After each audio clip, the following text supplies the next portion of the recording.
அதிசயங்கள் செய்கிறவர் நம் அருகில் இருக்கிறார்.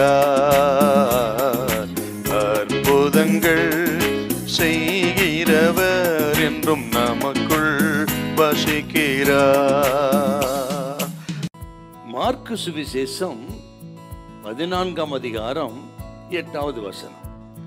இவள் தன்னால் இயன்றதை செய்தாள். நான் அடக்கம் பண்ணப்படுவதற்கு எத்தனமாக என் சரீரத்தில் தைலம் பூச முந்திக் கொண்டாள். ஆண்டவராகிய இயேசு கிறிஸ்து வந்து பந்தி இருக்கிறார். அந்த வீட்டிலே பந்தி இருக்கும் பொழுது மரியாள் நலதம் என்று சொல்லக்கூடிய நல்ல தைலத்தை கொண்டு வந்து உடைத்து இயேசுவின் சிரசின் மேல் ஊற்றி அவருக்கு நல்ல ஒரு ஆராதனை செய்து கனம் பண்ணினார். இப்படி தலையில தைலம் ஊற்றி பாதங்களிலே தைலத்தை ஊற்றி துடைப்பது கனம் என்பது பண்டிகை நாட்களிலே அது யூதர்களுடைய வழக்கமாக இருந்திருக்கிறது.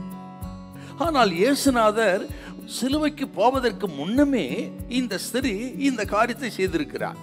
அதுதாங்க ஆண்டவருக்கு ரொம்ப சந்தோஷப்படுறதுக்கு அர்த்தம் சொல்றார். இவள் தன்னால் இயன்றதை செய்தால், தன்னை அடக்கம் பண்ணுவதற்கு எத்தனமான காரியத்தை செய்தால் என்று ஆண்டவர் சந்தோஷப்படுற. உயிரோர் இருக்கும் பொழுதே செய்திருக்கிறார். இந்த ஒரு விஷயத்தை பார்க்கணுங்க.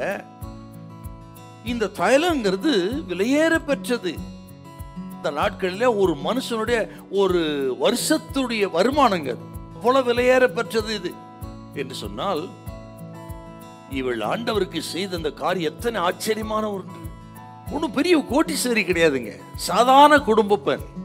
ஆனால் தன் ஆஸ்தியாக இருந்தவற்றை உடைத்து இயேசுவின் பாதத்தில் ஊற்றி இப்படி கனம் பண்ணுவான்னு சொன்னால் விலையேற பெற்ற ஒரு ஆராதனை இது.